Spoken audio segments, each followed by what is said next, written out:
Para conocer el proceso de preparación de emulsiones es necesario conocer el concepto de estas. Las emulsiones son sistemas dispersos heterogéneos constituidos por dos fases, líquidas inmiscibles. Generalmente una de las fases queda dividida en partículas aisladas en el seno de la otra, constituyendo la fase interna o fase dispersa. La fase que rodea estas partículas, que no ha perdido su continuidad, se denomina fase externa o fase dispersante. Para la obtención de una emulsión estable se necesita al margen de la fase acuosa y oleosa un tercer componente, el cual es el agente emulsificante. Este actúa disminuyendo el valor de la tensión interfacial entre las dos fases inmiscibles.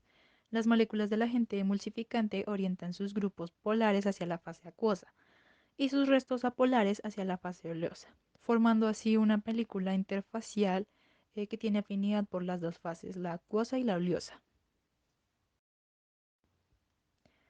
En 1949, Griffin introdujo el concepto de HLB, que es una forma sencilla de expresar numéricamente el balance de hidrofilia-lipofilia de una molécula. Es decir, es un número convencional que expresa la atracción que la molécula presenta por la fase oleosa y por la fase acuosa. Para los agentes emulsificantes, esta escala va desde 1 hasta 20, aumentando la hidrofilia cuando el valor de HLB sea mayor.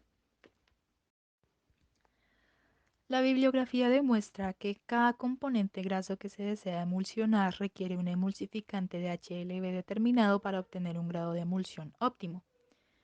Desde el punto de vista práctico, el primer problema con el que uno se enfrenta a la hora de preparar una emulsión es seleccionar el agente emulsificante, y para ello es preciso conocer el HLB que se requiere pues para formar una emulsión estable. Esto se representa de la siguiente manera. Las emulsiones directas O sobre W son aquellas en las que la fase dispersa es una sustancia lipofílica, o sea, grasa o aceite, y la fase continua es hidrofílica, que normalmente es agua. Ejemplos de estas son emulsiones bituminosas, la leche, la mayonesa y algunos tipos de pintura. Las emulsiones inversas, por el contrario, son las que la fase dispersa es una sustancia hidrofílica y la fase continua es lipofílica. Estas emulsiones suelen denominarse W sobre O. Como ejemplo se puede citar la margarina, fluidos hidráulicos y la mayoría de cremas cosméticas que se hablará más adelante. En este punto ya podemos conocer cómo se prepara una emulsión. Entonces aquí tenemos un diagrama de procesos, el cual se inicia calentando a baño María los componentes de la fase oleosa e incorporar el emulsificante de HLB más bajo. Al mismo tiempo, se calienta la fase acuosa e incorporar el emulsificante HLB más elevado.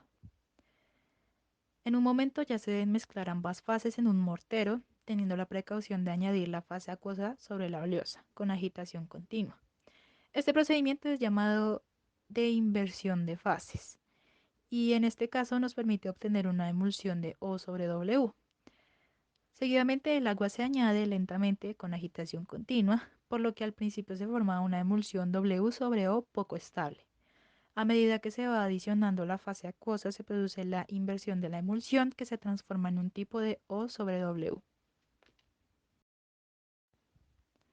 Este diagrama de procesos se aplica en la industria farmacéutica, tomando como ejemplo la preparación de una crema. Las cremas son emulsiones semisólidas que contienen principios activos disueltos o en suspensión en la fase acuosa u oleosa. La mayor parte de las cremas son emulsiones de aceite en agua, es decir, tipo O sobre W, aunque también se preparan cremas de agua en aceite de tipo W sobre O. En la preparación de una crema es muy distinto porque además de utilizar la fase acuosa y una oleosa, también se debe añadir un agente emulgente. Y pues este debe cumplir con ciertas características que pues básicamente debe ser tensioactivo, es decir, disminuir la tensión interfacial entre ambas fases y pues conseguir así un alto grado de dispersión y también debe formar una película interfacial adecuada. Los emulgentes que cumplen con esta condición se consideran también buenos estabilizadores y pues así evitan la coalescencia de la emulsión.